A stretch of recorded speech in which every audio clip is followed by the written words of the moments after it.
Hey everybody, Dauntless here, and welcome back to The Last Door. Now, we are going to be moving on to the next chapter, or the next episode, I guess. It's Chapter 1, Episode 2. And let's just jump right into it. Yes, I would like to restart. Previously on The Last Door.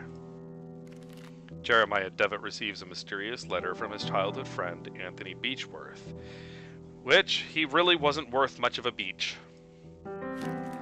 He travels to his friend's manor in Sussex, where he learns of Anthony's descent into madness and the death of his wife, Anna Beechworth.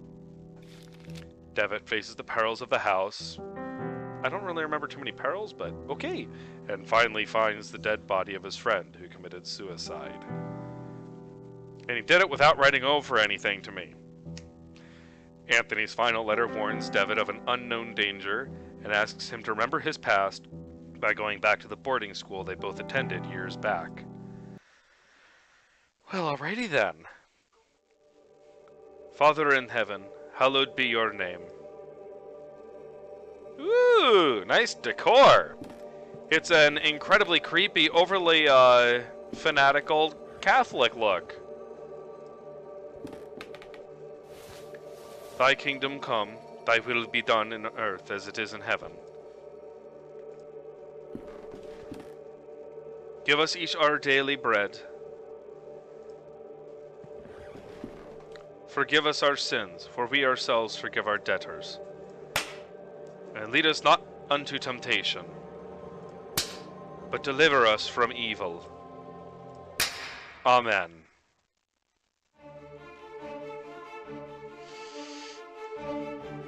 You know, I could have, decided that he was insane just by the stuff all over the walls, but, the whacking himself with his, belt and stuff, that kind of put the icing on the cake.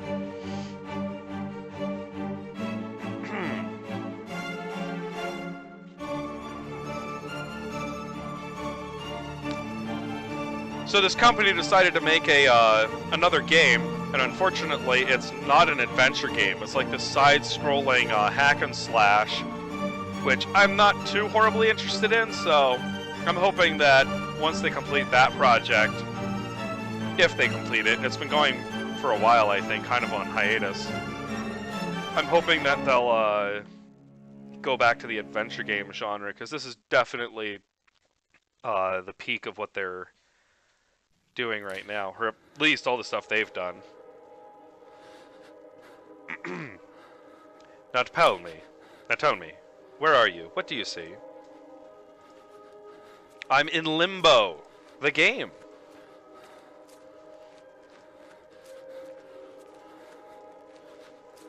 And I'm listening to a dirty call.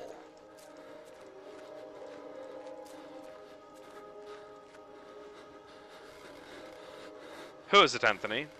Is it Anthony? Oh, excuse me. Who is it? Is it Anthony? Answer me. That sounds therapeutic. Answer me! Tell me who it is! What happens when your psychiatrist is, Jason Bourne? Or Jack Bauer? What is she doing? Get close to her. Get close to Anna. I suppose if that is Anna. That's kind of the weird thing, is you can tell that it's obviously Anthony Beechworth hanging from the thing there, but maybe that's Jeremiah's mom.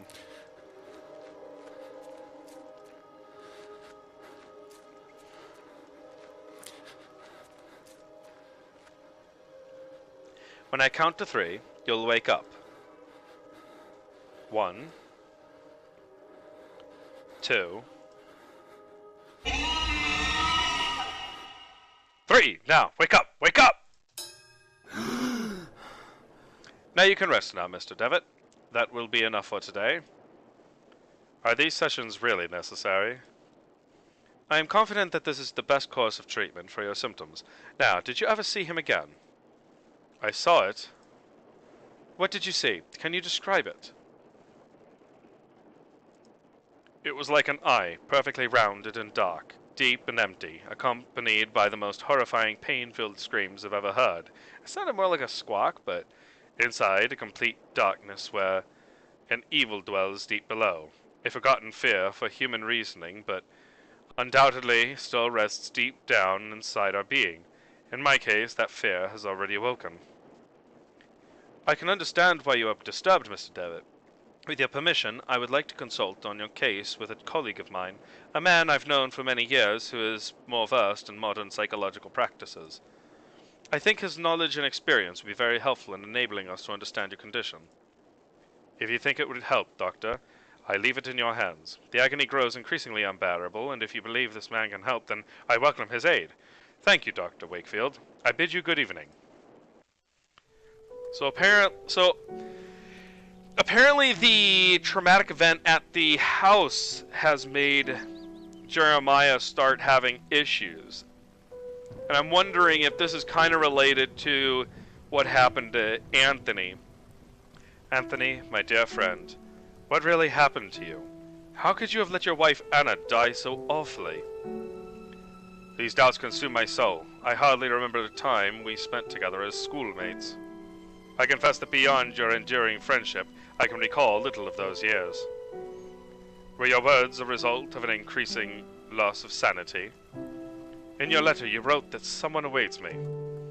A warning to ward me from a genuine danger, or merely the ravings of a brilliant mind addled by insanity. Something stirs uneasily within my heart. I will not rest easily again until I go back to that boarding school and find out what secrets may lie within. Farewell, Mr. and Mrs. Beechworth. Rest now in peace.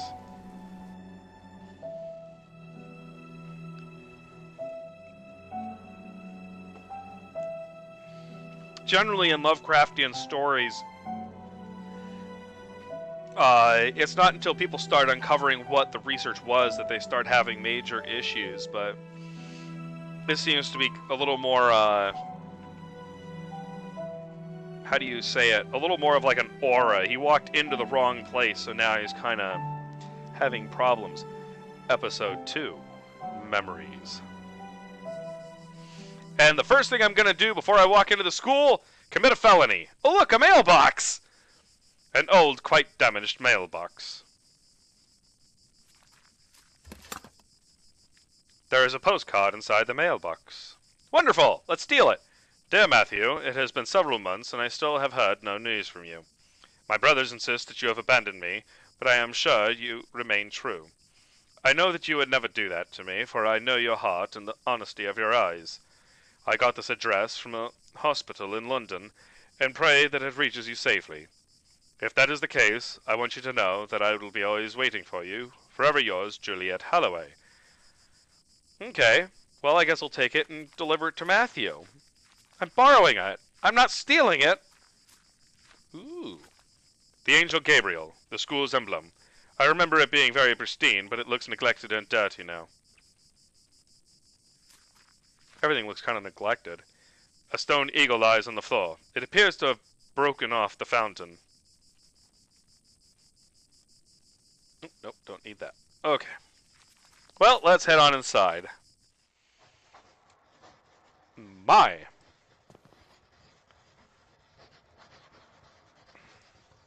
This painting holds a visage of judgment, but yet compassion. Pardon, excuse me, sister. Good evening, sister. Good evening. I'm Mother Elizabeth. What brings you here, Mr. Devitt? I'm a former student of this boarding school. As you can see, Mr. Devitt, this stopped being an academic institution a long time ago, and is now exclusively dedicated to prayer and the well-being of the patients under our care. I see. Even so, may I please speak to... Mr. Devitt, I'm afraid that we are too busy to start wasting time talking about past issues. In addition, there is little to say. We sisters arrived after the boarding school had closed down. Everybody but Monsignor, of course. Monsignor? Exactly, but you didn't answer my question. Why have you come to this place, Mr. Devitt? To be honest, I prefer not to talk about it. I couldn't tell you why this place is so important to me, but it is. A lot. Well, I appreciate your honesty, Mr. Devitt. I'll allow you to stay around here. I hope I won't regret my decision. Don't worry, Mother. Thank you. Alrighty then. A huge wooden crucifix watches the door. Grammar error.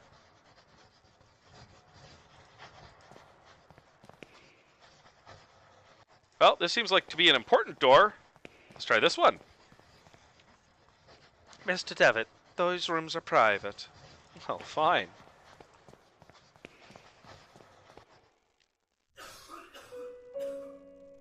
This place sounds pleasant. The hacking and coughing of everyone dying. Juliet! Ah, so this is the guy whom the letter is for. A picture of Saint Camillus. Oh, excuse me. That's a Spanish name. Let me try this again. A picture of Saint Camillus de Lille, patron saint of the sick, hospitals, and nurses. He seems to have forsaken this place. Well, it is a hospital, and everyone here is pretty sick. Some bandages and other medical equipment, nothing of interest. Among the baggages, I can see a packet of letters bound by twine. Interesting. So either he's saving his letters, or something else is going on. A bunch of medical reports. Well, if you're the guy that letter is for... Doctor! I'm sorry, I'm not a doctor. Pay him no mind. He has been delirious for some days. I'm Miss Mary Vinge, and this is my brother Matthew. Yep, that's the guy. Juliet! Why have you left me? Why don't you answer my letters? My letters! You see, the poor man is still obsessed with his fiancée. He won't accept that she left him months ago. My poor Matthew. I'm very sorry, Miss Vinge. I hope he recovers. Thank you. Here, this could build him up. Mr. Vinge, I think this letter is addressed to you. Oh, thank you. Leave it with me, if you'd be so kind. As you can see, my brother is too weak to read it. Really? Well, Matthew, let's see who has written you. Oh, it's a letter from our mother. Aha! That's a lie! You lie! Dear Matthew, I hope you are recovering. I wish that... gotta come up with a really good lie here. One second. Your beloved sister and you as well, can come back home. Soon. Yes, that's what this says. While she's distracted. All these unopened letters are addressed to Juliet from Matthew. Why would his sister keep them? Well, let's go and spring the jack-in-the-box on this one. My letters! All the letters I wrote to dear Juliet. Never posted them. Why, Mary? But why, Mary? But why would you do such a thing? Why would you be so cruel? I had to do it, Matthew. You refuse to see how inappropriate a match she is for you. Oh, great. Her only interest is in marrying someone of your status, of our family status. It was for your sake I did this. I did it to protect you from this woman's treachery. No, you only thought of yourself, of your vanity. I can't bear to look upon you anymore, Mary. Leave me be, for this day forth you are no sister of mine. You dare banish me, I who have stayed by your side all through your illness. Very well, Matthew, you will have your way. I will leave you, and then you will see how very alone you are. Farewell, brother. I am sorry I'm butchering the accents. I'm pretty sure I'm giving her sort of a Scottish-like accent, and then he's sounding more like somebody from, you know, the Middle East.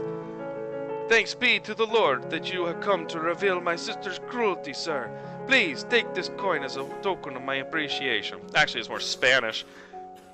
It is my lucky coin, though I hope it serve you better than it has myself. I'll figure this out.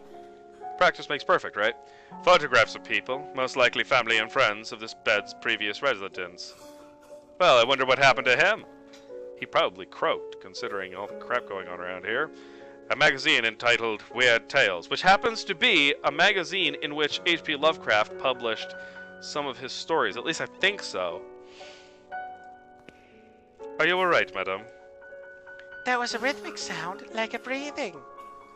What do you mean? It was last night. I felt an increasing pressure on my temples. Something dry and rough, like tree bark, brushed against my leg. And I saw something on the wall, like a growing shadow. I lit the lamp, and there was nothing. I am sure it was just a nightmare. Madam? Oh, she's out. He is quite a pale young boy. He is asleep. Ooh, this guy's got a problem. There are several crucifixes all together at the headboard of this bed. Why? Because maybe he's got the devil. Please, someone, piety. I'm sorry, you cannot be here. Is there some way I can help? Don't worry about it, sir. The Lord looks after each and every one of our patients. He will provide you with all the help you need. If you wish, you can pray there, next to the statue of Our Lady. Don't you think she is beautiful? The Virgin listens to those in need. Oh, boy. Okay, yes, I already did that. Fine, I gotta get rid of Miss Mary lady there. Whoop, wait, what's this? A picture of the Virgin Mary gazing at you, supposedly to portray a sympathy and compassion for you. However, she seems to look more pained and sorrowful here.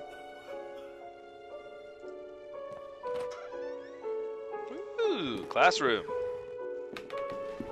I remember that we used to keep here some textbooks. Now there is a music box. Al, take that! We used to keep our textbooks on these shelves. Dear brother, I have received your letter, and I'll try to write you more frequently. I hope you are studying a lot, and feel comfortable there. We miss you a lot. When are you coming back? Father is in bed with fever, and I do not feel very well, but I am on medication. Today is my birthday, and I am feeling blue. I was just about to make a joke on that one, but I should probably not. It is a quiet and boring Sunday at the village. Mum is going to cook a lemon cake for the cake like those Grandma used to make. I wish we could eat it together. Right back soon. I am looking forward to knowing how you are doing, what you are learning, how is Scotland, and so on. Well, it's Scottish. A big hug. I think about you a lot. Your dear sister. Okie dokie. I was about to try and break into a round of I'm blue, ba-da-dee-ba-dee-die, but yeah. Anyway, moving on! January 15th, 1876. Father Ernest seemed unusually troubled today. Several times he paused abruptly in the middle of a lecture for no reason, even during his favorite class, theology. Well, maybe he needed to, take a breath. January 18th. Today Father Ernest was very irritable. Collins made a comment and was expelled from class for it, and even Devitt was admonished just for reading a philosophy book. I hope Father Ernest doesn't turn his ire toward me. My father would be disappointed if I failed to get good marks. January 21st. It was very disconcerting to see Father Ernest entering class so pale and sweaty. In the middle of his lecture, he stumbled, dazed, and had to sit. January 22nd. Father Eugene taught our theology class today, even though he doesn't know the subject matter as well as Father Ernest. That was creepy. When we asked him what had happened to the Father Ernest, Father Eugene told us that he had taken ill. What worries me is that now Father Eugene is also starting to look unwell. I'm not the only one who heard that bark, right? February 20th. It has been a month since we last saw Father Ernest. We are told that he is still sick, but if he is so ill, then why hasn't a physician come to treat him? My studies are flagging, but I have taken it upon myself to read on my own. I hope this helps, as I must succeed in spite of the problems. In spite of the problems happening around us. February 23rd. This guy writes a lot. It was announced this morning that the school is to close. None of us know why, and we cannot get a straight answer from the faculty. They each dodged the question, and I am starting to think they may not know the answer themselves. Their anxiety is palpable, though they try to hide it behind a calm face. What about Father Ernest? I hear he alone is to remain after we vacate the premises. It's interesting that the guy who was really ill at the start is the one they decide to keep around. This is a picture in the diary. It is the photograph of my graduating class. I see myself, Father Ernest, and Anthony. I do not remember the names of the others. One face has been completely scratched out. There is an odd sentence written on the board. In death there is hope, in death there is life. One must seek its true nature to understand the nothing. It looks like has been there for several years as the chalk has faded in some places. Interesting. The books on these shelves are old and musty. The theology is the dominant subject.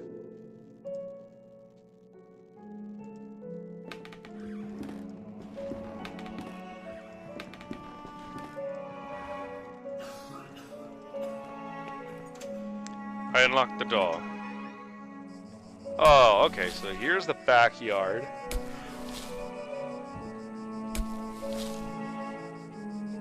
A locked wood coffin badly finished. It seems that whoever made it was in a bit of rush to finish.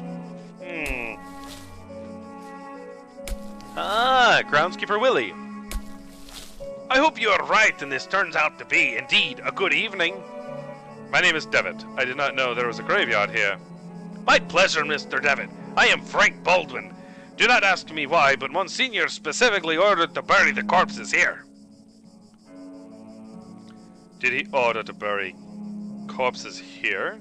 Why? I do not understand. What is there to understand, Mr. Devitt? God has forsaken this place. Excuse the interruption, Mr. Baldwin. I'll leave you with your work. Have a nice evening. Okay.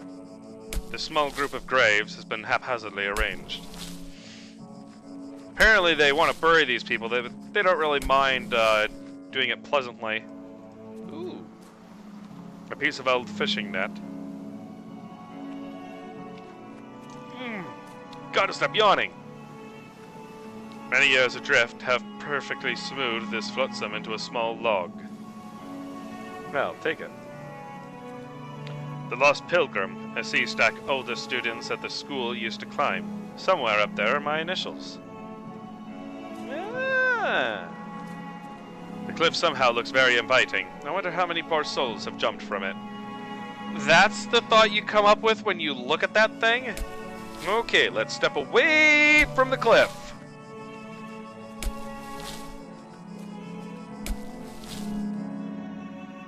Okay, so let's see.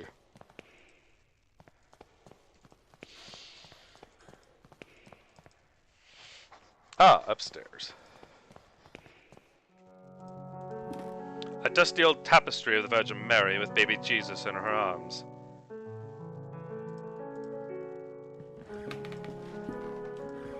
A worn-out and faded tapestry of Jesus Christ.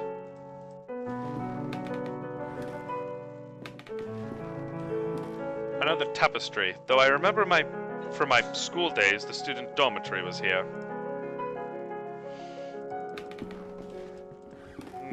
Okay.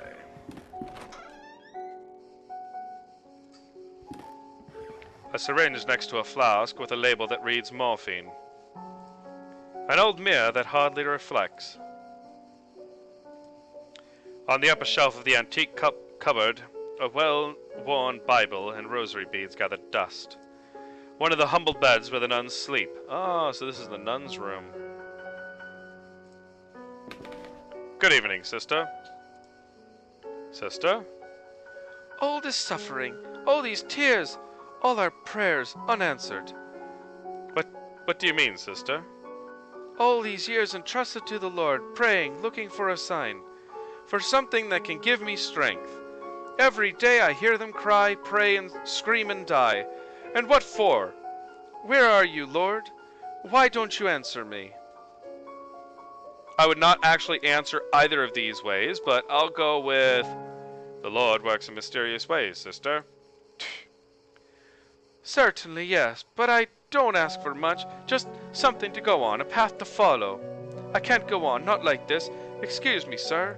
And this took me forever to figure out originally.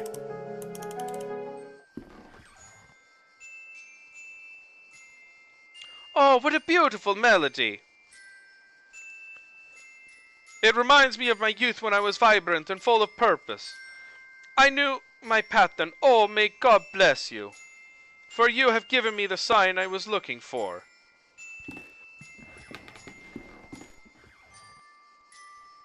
I have no idea how I would have figured that out unless I was walking around the entire building using the coin on the thing. Like, I remember I happened to stumble on it, but I mean, good grief. A lot of dry leaves have accumulated in a hole of this old rusty pipe. They've blocked the water stream. Well, I'll do some maintenance, shall I? The hole is very sharp and rusty edges. If I try to put my hand in, I could cut myself.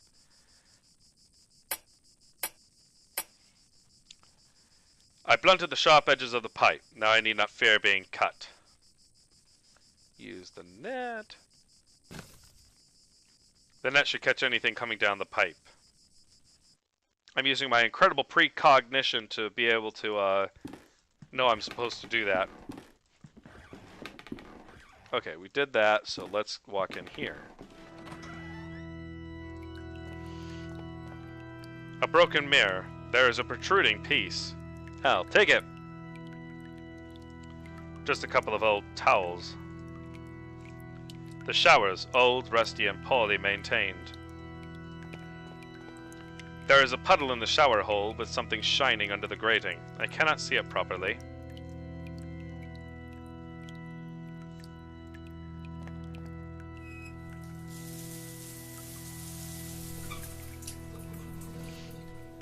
Cool.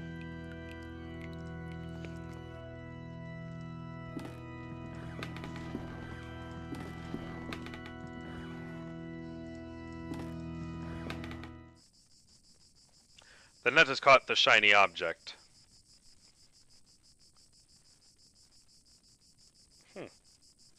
It is a glass tear, probably once belonging to a piece of jewelry.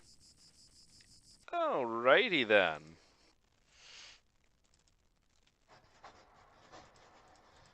In that case, let's head this way. Why are you still asking where this person is? I thought you already kind of figured out that your sister's been kind of keeping her away from you. Maybe his fever has finally kicked in. I have placed the glass tear in a hollow of the Virgin's cheek.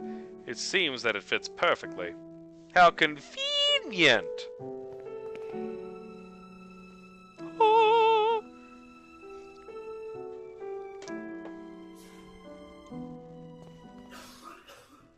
Oh, our mother is crying? Oh, my lord, what does it mean? It means that you gotta bolt like a rabbit! What have I done? What have we done? What have you not done? You're nuns! Alright, let's see how Mr. Crucifix is doing over here. You must help me. What can I do? What's wrong with you? There's little time. I tell them about my pain. I describe the unbearable and endless pain, yet they do not listen. They pass me by without even looking at me. They say that they are praying for me, but it does not cure my ailment. But sir, I know, but I beseech you, you will save me from horrible torture. I'll be eternally indebted to you. If I kill you, how in the world am I gonna cash in on that there debt? Just raising the question. I will, however, I understand. Your request is terribly hard for me. I guess I could find the courage to help you. I understand the magnitude of what I'm asking. God bless you, sir. I do not know how can I show my gratitude. What I need you to do is, without the nuns noticing, to try and get an amount of morphine. Enough so that I can be embraced by the deepest of dreams and in that way stop the rhythm of my heart. Wow, somebody's thought this through. Well, alrighty then, let's go track down some morphine. I think I remember some being up there where the nuns are. That's how they get to bed at night. Sorry, you're gonna have to go with, chamomile. Okay, grab it. And she's praying to make sure that Mary isn't coming for her. Alright. I think I've successfully managed to either uplift or freak out all the nuns in this area. Uh-oh. You said you were sick! There is a note on the bed. Baldwin lies. repeated over and over. And over, and over, and over, and over, and over. Okay, well then. Noise is coming from inside the coffin. What in heaven? I cannot open the coffin with my own hands. The lid is nailed. Well, let's go find some tools. Oh look, there's one hammering on the building right now. Oh, and then there's a box of tools sitting next to him. Ha ha ha! Tell me about Monsignor. I cannot rightly say. After all these years, I have never seen the man. Who knows? Maybe he does not exist. Excuse the interruption, Mr. Baldwin. I'll leave you with your work. Have a nice evening. It looks like his toolbox. I wonder if there is something useful in it. I might be able to take a look if I can keep him distracted. Tell me about this place. Well, the construction of this building was ordered by an Episcopal Bishop of Aberdeen in 1805. Tell me about Aberdeen. It was the place where I was born and raised, one of the biggest cities in Scotland. Blah, blah, blah, blah, blah, blah, blah, I'm stealing your stuff right behind me and everything. Ha ha ha. Oi, you seem a bit distracted, Mr. Devitt. Oh, do not worry about it. I'll let you get on with your work. Haha, please don't look in your toolbox at any point in the near future. Now we'll use the tool to open up this here coffin.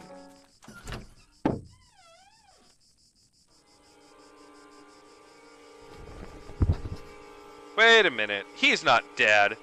The darkness of his eye! His body is petrified. He has a look of sheer terror in his eyes. Maybe you should flip him onto his back.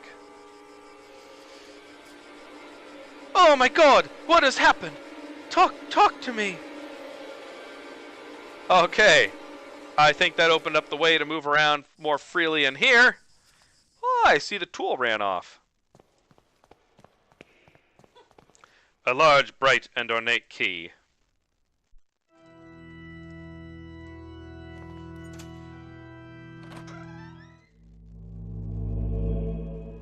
It was a door to hell. Don't look into his eyes. Because the deepest darkness dwells in his eyes.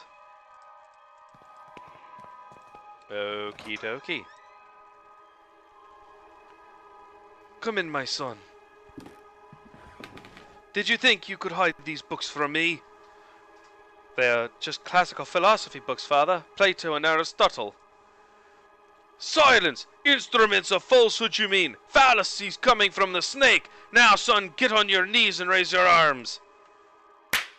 Apologize to the Lord! Pray to the Lord! What a pleasant gentleman. It says it is Latin, malum in se, evil in itself. A strange eye-shaped symbol.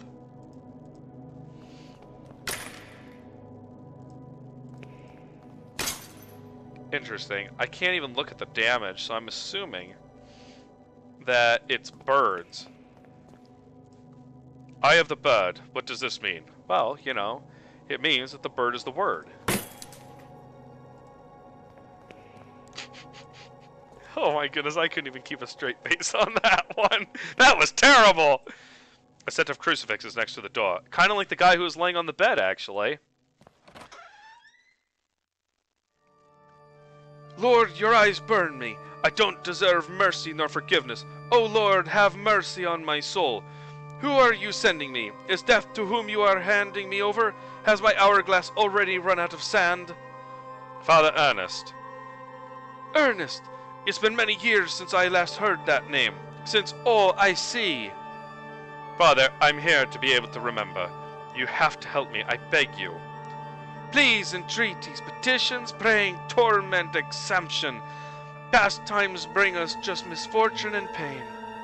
Father Ernest, I was one of your students. One of my students, you say? It's only the Lord who teaches us. We all must follow his ordinances and disciplines. Get closer, son. Come, pray next to me. Well, alrighty then. The walls are completely covered with crosses, a mentally ill act. I also noted there's no windows. A creepy image of Christ crucified. Inexplicably, it has a dark cloth covering his head. He has a large burn covering his eyes. He is completely blind. Despite his decrepitude, extreme thinness, and paleness, I can still recognize Father Ernest. But he seems far away, like in another world. Glory be to the Father, and the Son, and the Holy Spirit, as it was in the beginning, is now, and ever shall be. Now, my son, tell the Lord which one is his voice, the sharp sword, the wise quill, or the delicate petal. The sharp sword. Yes, yes, that's it, my son. The Lord, with his sharp sword, transmits us his wisdom, his power, and his punishment. And now, my son, tell the Lord which one is his holy path, the wise virtue, the endless blame, or the blessed penance. The endless blame. Yes, yes, that's it, my son. Nostra culpa infinite est, and it always was and will. And now, my son, tell the Lord, who are you, the faceless pilgrim, the gate guard, or the lost seaman? The lost seaman. Yes, yes, that's it, my son. We live lost in an endless ocean of sin and blame. Now leave me alone. I have to purify my soul. Well, I'm glad I succeeded. Did I get anything? Well, apparently he's coughing to death now. Forgiveness is in the fire. An old razor blade stained with blood. I'll take it because that's hygienic.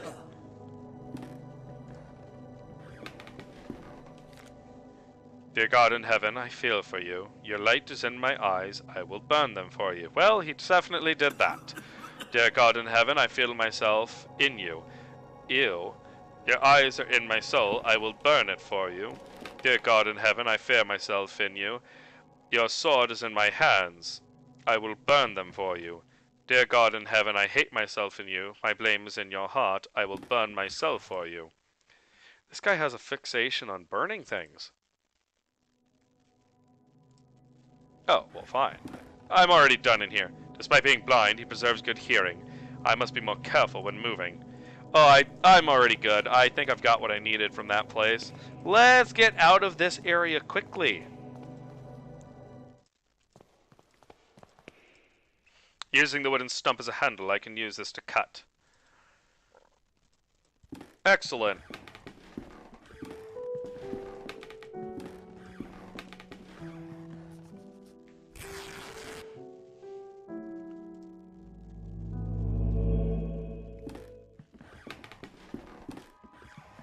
And finally, our expert in philosophy, Jeremiah Devitt, shows up.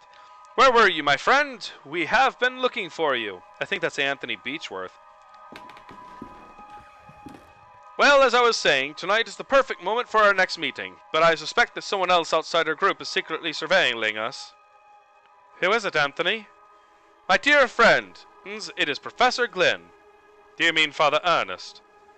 Certainly, no doubt about it. Therefore, dear colleagues, I have decided to change the venue for tonight's meeting. Have you noticed the lounge around behind the small door of the classroom? I have believed convenient to borrow the key for our necessities. You already know at 12 o'clock we will find that door opened, and I'll be inside the lounge. That is it, my dearest colleagues. Videte nequisquiet. Videte nequisquiet. Well, this place has seen better days. I remember that in this furniture we used to keep some of our personal belongings. Now it is empty. The walls are in complete disarray. I could probably punch through it if I tried. Well, at least now we know how to get out of the building. An easily exploitable exit. I remember this is the bed where I used to sleep when I was a student here. A dusty mirror. Well, let's, I guess, take a nap. Well, alrighty then. We're in the middle of Creep Town, and we're going to take a nap. Mr. Rabbit was jumping through the forest in a warm spring afternoon. Oh, boy. Hey, how come I don't have a shadow? I'm a vampire! Or a ghost. Or this is all in my head. When going through a bush, When going through a bush, Mr. Rabbit ran into Mr. Wolf, Mr. Vulture, and Mrs. Snake, who were having a heated argument. Okay. Mr. Rabbit, curious, asked them, "Dearest, why are you arguing in this beautiful and cheerful spring afternoon?"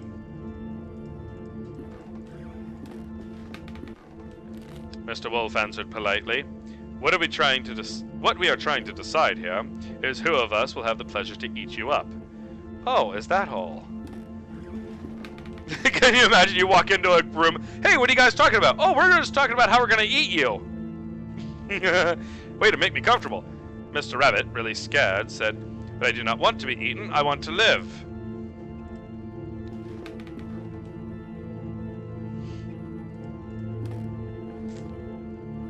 "I think they need to mop this area." To which Mrs. Snake answered, smiling, "That is impossible to happen, Mr. Rabbit, since we all, both you and us, are going to die sooner or later. Don't you think so?" "Well, then we all rather it be later."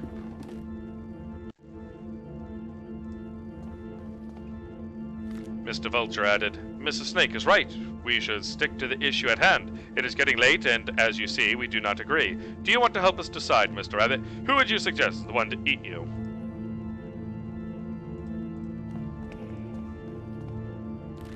After thinking about it for a while, Mr. Rabbit came up with an idea and carefully said, "I got it. Why not to organize a race? The first to arrive to the forest clearing will have the privilege to eat me. No doubt Mr. Wolf can run at high speed, but Mr. Vulture can go flying and avoid any obstacle, and I am sure that Mrs. Snake knows all the shortcuts within the forest. What do you think?"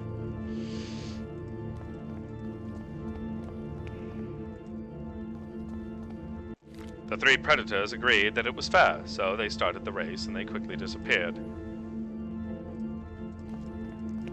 Are these guys doing like the YMCA thing back here? No, they're all just standing there. Except for this guy, he's kind of trying to fly. Mr. Rabbit, happy to trick them, started running at high speed in the opposite direction of the predators, who, eager to prove their worth, didn't realize the trick.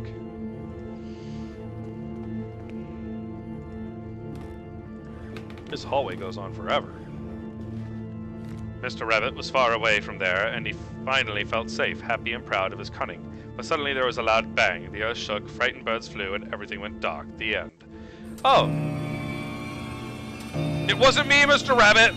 It was somebody else, I swear! An impossible love.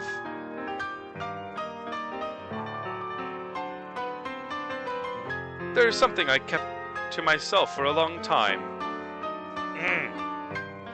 And the thing is that I love you. I have always loved you. Since the first time I saw you, since the first time I felt your frozen hands. Ooh, this is getting disturbing. Each time I move away from you, I miss your glassy, empty, dead eyes. Okay. I miss your rough hair, your grayish skin, and your stench. But our love just cannot be. Because that bad case of gas. It is an impossible love. The end. Okay. No, not again. How long have I been sleeping? What was all that about? In the nightmare I found a place of my memories.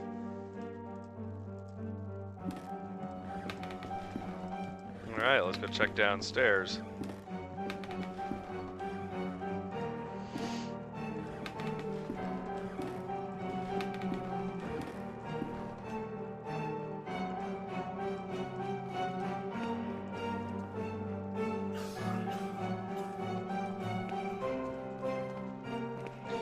Now, there is a certain point where I have to admit, I'm not sure if I totally get what they're doing. Like, once you play through the whole thing, you kind of understand what everything is, but right now, you may not totally get it. So the epic music and everything is kind of like, okay, I'm having nightmares and stuff, but why does that, why does that seem to elicit epic music? In my disturbing nightmare, I was brought to this spot. It is the trapdoor I saw in my nightmare. From here sprouts a horrible stench. There is something down there. I wonder if the dream has to do with that. Did you see? Did you see?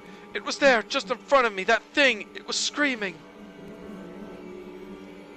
He shakes uncontrollably, his body racked with pain, and there is only one way to end his suffering. A musical number! Nope, morphine.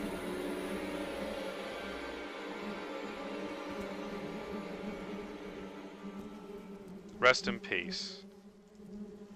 The stretchers used to carry the corpses here. Who is behind all this? He must have been dead at least a week, still bearing an expression of horror.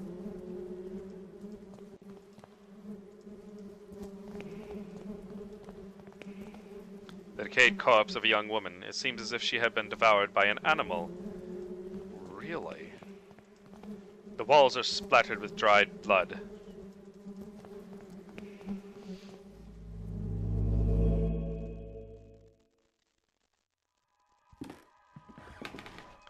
Punctual as always, Devitt. Now, all that remains is to introduce our guest. You may come in now, Professor. Father Ernest. Do not worry, my friend. I have invited him to join us this evening. The professor genuinely shares our curiosity, and who better to complete our group than one of the most renowned theologists? Moreover, we mustn't ban those who are willing to explore beyond the veil.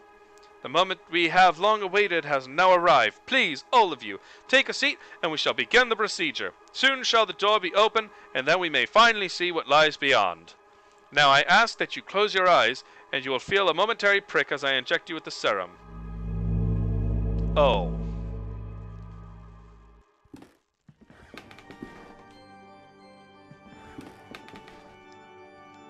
It looks like they've been continuing on whatever's going on here.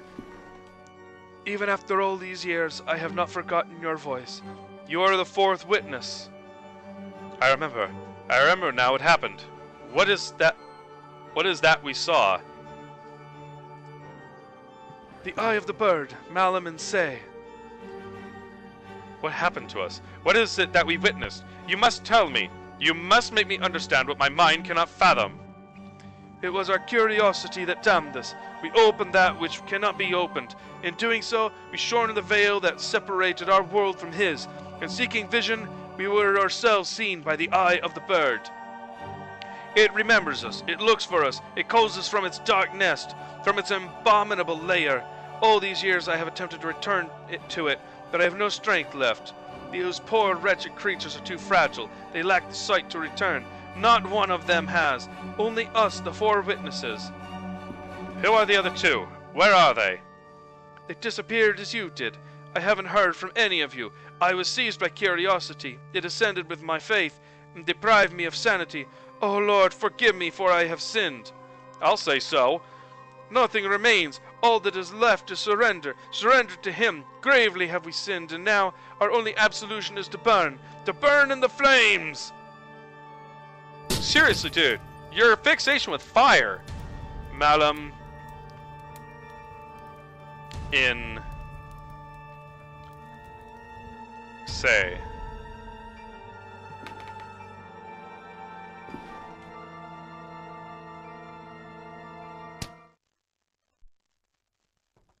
Not groundskeeper Willie!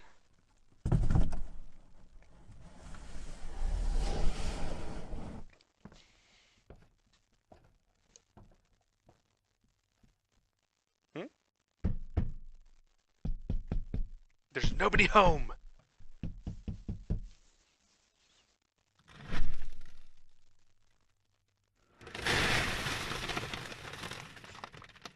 It sounded like somebody just spilled a thing of gumballs.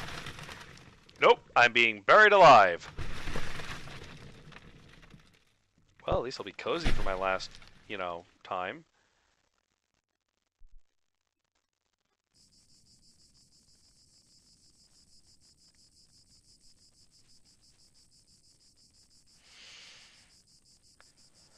Oh boy. The adventure continues in episode 3. And there we go. That was episode 2 of The Last Door. Now, again, it looks like what's been going on is back in the boarding school, these guys got together. These 4 guys got together. It looked like there was 4 already sitting there, but I could be wrong. Was it 2, 3, or 4? I think it was 4. And then the priest comes in, and they all went through this procedure. They injected themselves with some serum that allowed them to see beyond the veil. And I'm sure they'll explain what that is as time goes on. But basically, from what I gather from just this, it's a veil into another world or another dimension or another realm where something called the bird was, and now whatever they saw drove them all insane, and they all need to, at least this one guy was trying to get back, and it seemed like anybody who was there was driven totally nuts, except for me. My character seems to be fairly sane, except after he saw his buddy, being hung, or hanging himself, or whatever. His dead buddy. So, that is it for this one. I will come back with episode 3 at a later time. Thank you all for watching, and you all have a great day.